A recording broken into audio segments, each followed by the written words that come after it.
Hello दोस्तों, स्वागत है आपका माइलस्टोन कोचिंग क्लासेस में। और आज मैं आपको सर्कल यानी कि वृत्त से रिलेटेड कुछ ऐसे इंपॉर्टेंट क्वेश्चंस बताऊंगा जो आपकी क्लास 9th एंड 10th के लिए काफी इंपॉर्टेंट होंगे। इसके साथ साथ जैसे कि आप कोई नवोदय एंट्रेंस एग्जाम टाइप के कुछ पेपर की प्रिपरेशन कर रहे हैं तो उसके लिए भी ये क्वेश्चन जो मैं बताऊंगा वो काफी ज्यादा प्रॉफिटेबल होंगे। ओके, तो बिना टाइम वेस्ट किए चलिए शुरू करते हैं।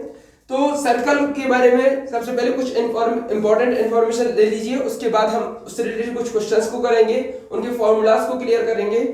तो देखिए, जैसे कि आपको पता होगा कि यह एक सर्कल है। ओके, नहीं पता है तो देख लीजिए, इसको सर्कल बोला जाता है। ठीक है, सर्कल के मिडिल में जो एक पॉइंट होता है उसको सर्कल का सेंटर बोलते हैं। ओके, ये उसका क्या होता है, सेंटर। सेंटर से सरकम, इसको इसके बाहर के पार्ट को, पूरे पार्ट को, सर्कुलर पार्ट को बोला जाता है सरकमफेरेंस।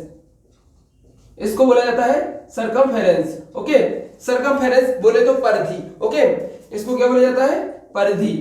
अब देखिए, कोई एक लाइन है जो सेंटर से सरकमफेरेंस पर जाती है, सेंटर से सरकमफेरेंस पर जाती है, तो इसको बोला जाता है रेडियस। ओके, लेकिन अब यही लाइन जो है, अगर इसी लाइन को सेंटर से इस साइड भी बढ़ा दिया जाता है तो दोनों लाइनों को अगर ऐड कर दिया जाए, दोनों लाइनों को, तो ये रेडियस नहीं रह जाती है, ये बन जाती है डायमीटर।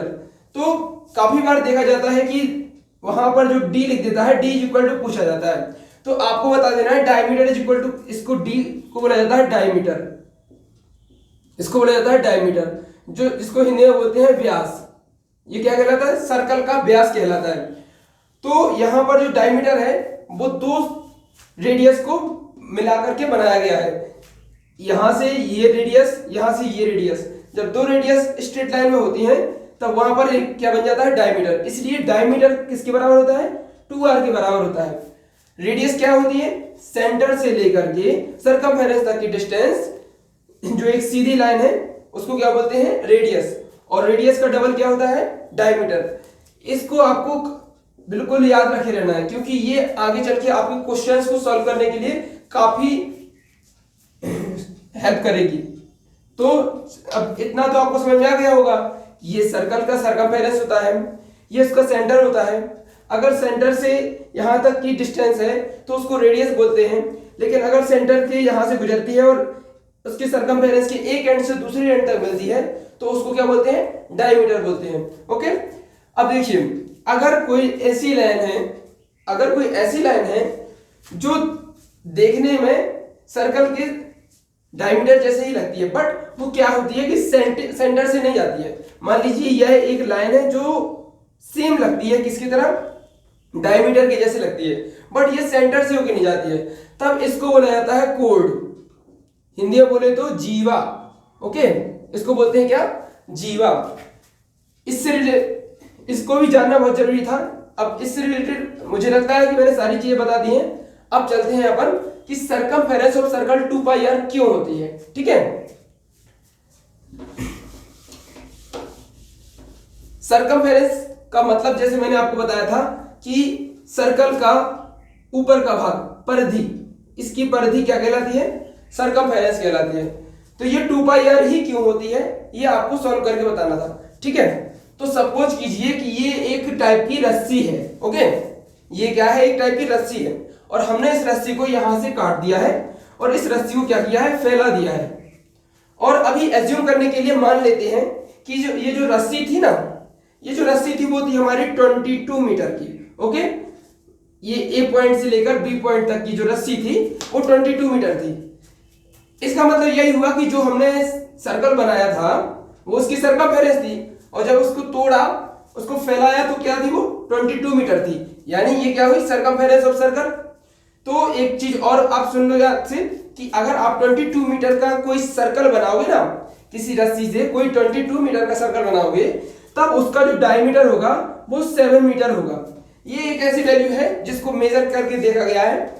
जो अगर आप 22 मीटर का कोई भी चीज या फिर 22 सेंटीमीटर का कोई भी सर्कल बनाते हैं तो उसका जो डायमीटर होगा वो अगर मीटर में लिया है तो मीटर में आएगा, और सेंटीमीटर में लिया है तो सेंटीमीटर में आएगा।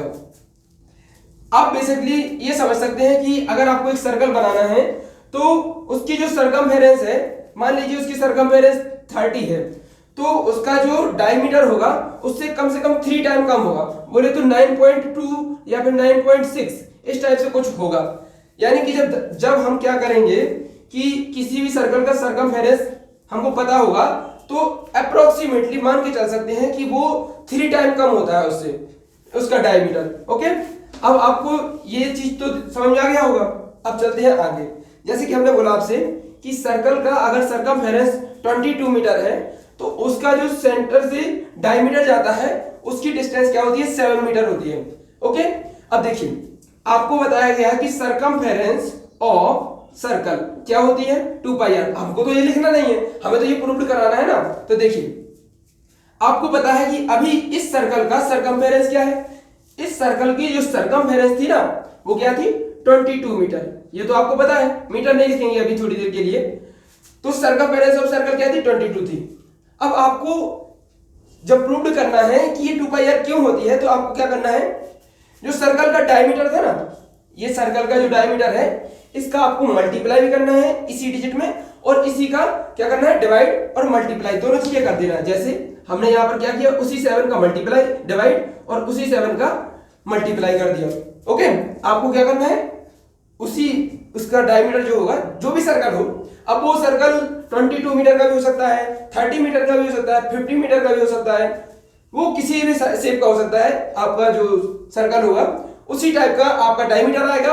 तो अगर आपको किसी और वैल्यू को लेकर के सरकमफेरेंस ऑफ सर्कल निकालना है तो आपको क्या कर सकते हो कि उसका जो सरकमफेरेंस होगा वो और उसका जो डायमीटर होगा उसको क्या करना है, आपको उसका डिवाइड और उसका मल्टीप्लाई कर देना है। ठीक है ना, किसमें, उसके सरकमफेरेंस में। हमने क्या किया, सरकमफेरेंस ऑफ सर्कल में 7 का डिवाइड और 7 का मल्टीप्लाई किया। इससे क्या हुआ, देखिए अगर देखा जाए तो 7 से 7 कट जाएगा तो क्या होगा, कोई चेंज नहीं आएगा, वही रहेगा ना। तो अगर हम कर भी देते हैं इसमें ऐसा चेंज तो कोई प्रॉब्लम नहीं आना चाहिए। ठीक है ना, क्योंकि लास्ट में तो आंसर वही आएगा।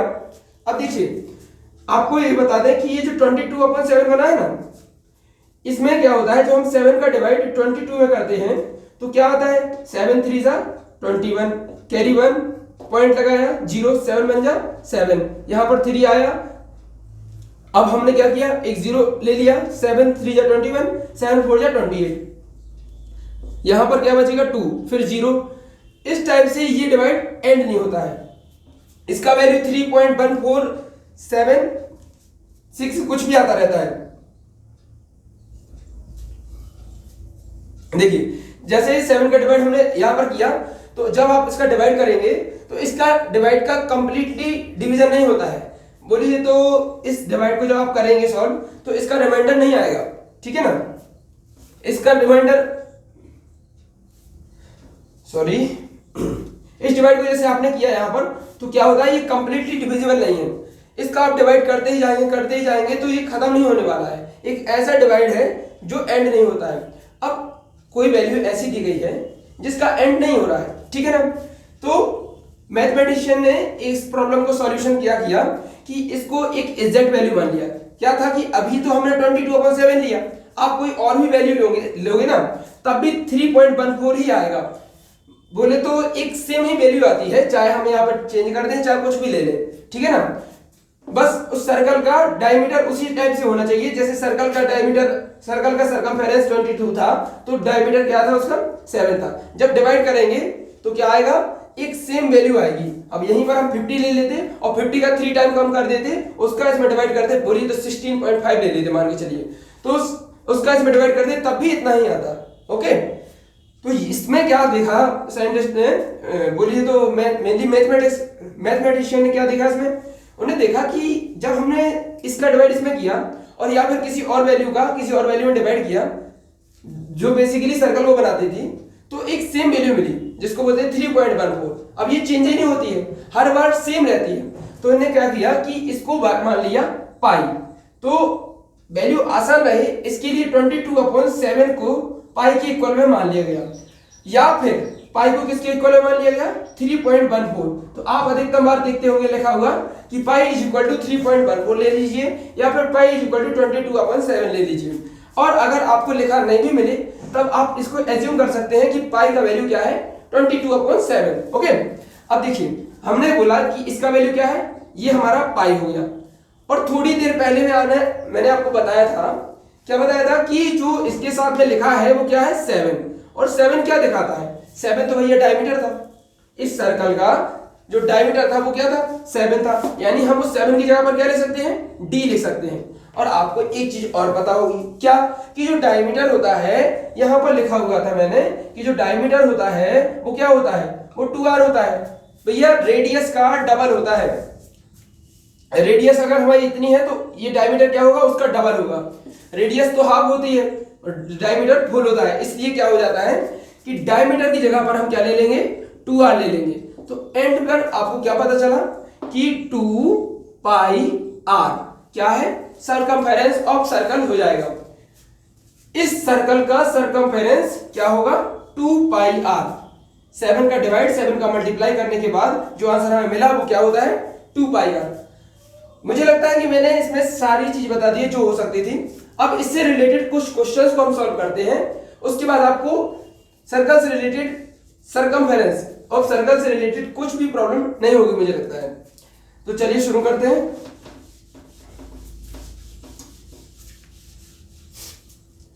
तो क्वेश्चन जो पेपर में आते हैं वो इस टाइप से आते हैं कि एक सर्कल है जिसका रेडियस हमारा बोले तो 28 सेंटीमीटर है। आप इसका circumference of circle find out करके दीजिए, हमें circumference of circle find out करके दीजिए। तो आपको तो पता है फॉर्मूला 2 पाई r। अगर आपको रेडियस दिया जाता है तो आपको क्या करना है, पाई इज इक्वल टू आपको 22/7 लेते जाना है अभी के लिए, तो 2 मल्टीप्लाई 22/7। और ये ऐसा भी हो सकता है कि आपका जो क्वेश्चन लिखा होगा उसमें पाई इज इक्वल टू 22/7 ना लिखा हो, तो या तो वो लिख देगा 3.14 ले लीजिए। तो जो वो क्वेश्चन है बोले उसी को लेना है। अगर वो क्वेश्चन में दिया ही नहीं गया है कि 22/7 लेना है या 3.14 लेना है, तो आप अपने मन से कुछ भी ले सकते हैं जो आपको प्रॉफिटेबल लगे। मुझे यहाँ पर 22/7 लगा अच्छा, तो मैंने यहाँ पर 22/7 ले लिया। ओके, अब देखिए 2 मल्टीप्लाई 22/7, यहाँ पर जो रेडियस है वो क्या दी गई है, रेडियस यहाँ पर दी गई है 28। ओके, अब हमको क्या करना है, इस 7 का डिवाइड करना है 28 में, तो 7 4 जा 28। ओके, 2 मल्टीप्लाई 22 मल्टीप्लाई 4, जब इसका मल्टीप्लाई करेंगे तो क्या जाएगा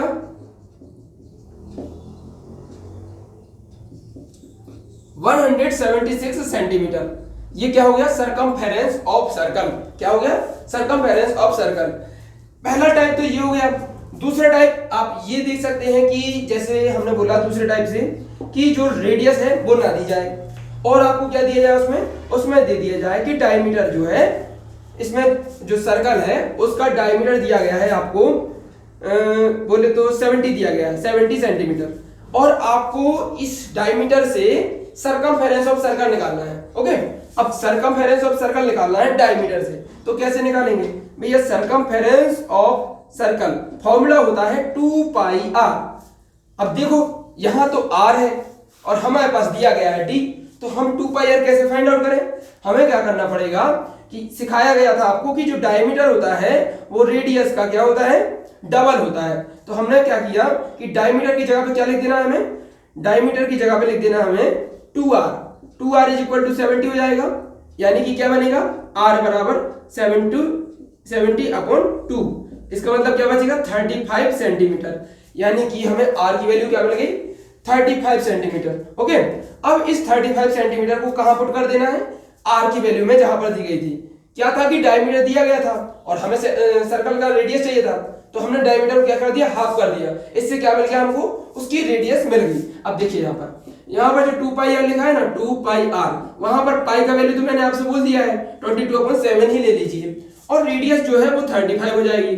अगर डिवाइड करते हैं 7 का इसमें, 7 5 35। ओके, तो 2 मल्टीप्लाई 22 मल्टीप्लाई 5, तो क्या मिलता है 110 मल्टीप्लाई 2 220 सेंटीमीटर।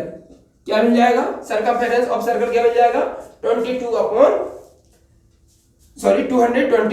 सेंटीमीटर। दो टाइप तो हुए हैं कि रेडियस दी जाएगी तब आपको circumference of circle find out करना है, और दूसरी कंडीशन ये दी जाएगी कि circumference of circle find out कीजिए जब आपके पास डायमीटर दिया गया हो। अब ना तो रेडियस दी गई हो और ना ही डायमीटर दी गई हो, तो आपको यहाँ पर तीसरा कंडीशन में क्वेश्चन मिलेगा कि आपको जो सरकमफेरेंस ऑफ सर्कल है ना, सपोज कीजिए थर्ड टाइप का क्वेश्चन यहाँ पर कि सरकमफेरेंस ऑफ सर्कल आपको दिया गया है कि वो है आपका 44, सपोज कीजिए ये आपका 44 सेंटीमीटर सरकमफेरेंस ऑफ सर्कल है। ओके, अब सरकमफेरेंस ऑफ सर्कल 44 सेंटीमीटर दिया गया है, तो आपको बोलेगा क्वेश्चन में क्या बोलेगा कि सरकमफेरेंस ऑफ सर्कल तो हमने दे दिया, अब आप हमको बताइए कि इस सर्कल का जो सरकमफेरेंस है उस हिसाब से इसका रेडियस क्या होगा, इसका डायमीटर क्या होगा। तो देखिए सरकमफेरेंस ऑफ सर्कल तो दी गई है, जिसको किसके बराबर लिख सकते हैं हम, सरकमफेरेंस ऑफ सर्कल को लिख सकते हैं 2 पाई r के बराबर, और उसके इक्वल में उसका वैल्यू दिया गया है 44 सेंटीमीटर। ओके, अब देखिए यहाँ पर पाई का वैल्यू तो पता होगा आपको, 22/7 ही लेना है, रेडियस हमें पता नहीं है, वही तो फाइंड आउट करना है। तो देखिए अब यहाँ पर करेंगे हम क्या, क्रॉस मल्टीप्लिकेशन। अगर आपको क्रॉस मल्टीप्लिकेशन नहीं आता है तो ध्यान से देख लीजिए कैसे करना पड़ता है क्रॉस मल्टीप्लिकेशन। सबसे पहले अपॉन में इसके 1 डिजिट मान लिया। ओके, उसके बाद क्रॉस मल्टीप्लिकेशन का मतलब होता है अगर बीच में इक्वल लगा है तो ऊपर की जो भी डिजिट है उसका मल्टीप्लाई नीचे होगा और नीचे की जो डिजिट होगी उसका मल्टीप्लाई ऊपर होगा। देखिए जैसे 222 लिखा है तो इसको कहां ले जाएंगे हम, नीचे, और इस 7 को कहां ले जाएंगे, ऊपर। अब बोलोगे आर को क्या नहीं ले गए हो, आर इसलिए नहीं ले गए क्योंकि उसी को तो फाइंड आउट करना है। तो अब आर बस को यहाँ पर हमने सिंगल बचा लिया और उसके बाद जो जो वैल्यू थी जैसे 2 और 22, तो इसको कहां ले गए हम, इसको ले गए हम 44 के नीचे, तो 2 × 22, और जो नीचे की डिजिट होगी वो ऊपर चली जाएगी, मतलब 44 के पास चली जाएगी। अब देखिए 22 2 जा 44, 2 से 2 कट गया, यहां पर क्या बच गया 7 सेंटीमीटर, क्या बच गया 7 सेंटीमीटर। रेडियस आ गई ना रेडियस, तो सरकमफेरेंस ऑफ सर्कल से क्या मिल गया हमको, रेडियस। बोलेगा सरकमफेरेंस ऑफ सर्कल दिया गया है, रेडियस नहीं चाहिए, आप बताइए डायमीटर। तो डायमीटर कैसे बताएंगे, हमको क्या करना है, उसके जो रेडियस को 2r कर देना है, तो क्या हो जाएगा 14 सेंटीमीटर। तो यही तो बताया था कि सर्कल का सेंटर से ये होता है रेडियस, और रेडियस से डबल हो जाता है डायमीटर, तो हम क्या कर देंगे, रेडियस को डबल कर देंगे तो उसका डायमीटर भी आ जाएगा। ठीक है, मुझे लगता है कि सरकमफेरेंस ऑफ सर्कल से रिलेटेड 3 ही टाइप के क्वेश्चन पूछ सकते हैं जो आपकी क्लास 8th में, 9th में, 10th में हो सकते हैं, जैसे कि जो मैंने आपको बता दिया है। पहले क्या बताया कि अगर आपको रेडियस दी गई है तो circumference of circle find out करना है। दूसरा टाइप बताया कि आपको रेडियस नहीं दी गई है, डायमीटर दिया गया है, तो डायमीटर के थ्रू क्या करेंगे, डायमीटर को हाफ करके आप circumference of circle find out कर सकते हैं। तीसरा टाइप ये है कि आप क्या कर सकते हैं कि आपको क्वेश्चन जो दिया गया होगा उसमें सरकमफेरेंस ऑफ सर्कल दी गई होगी और आपको जो फाइंड आउट करना होगा वो क्या करना होगा, उसकी रेडियस या फिर उसका डायमीटर। ओके, रेडियस पहले फाइंड आउट करेंगे, उसके बाद अपन डायमीटर आराम से निकाल सकते हैं।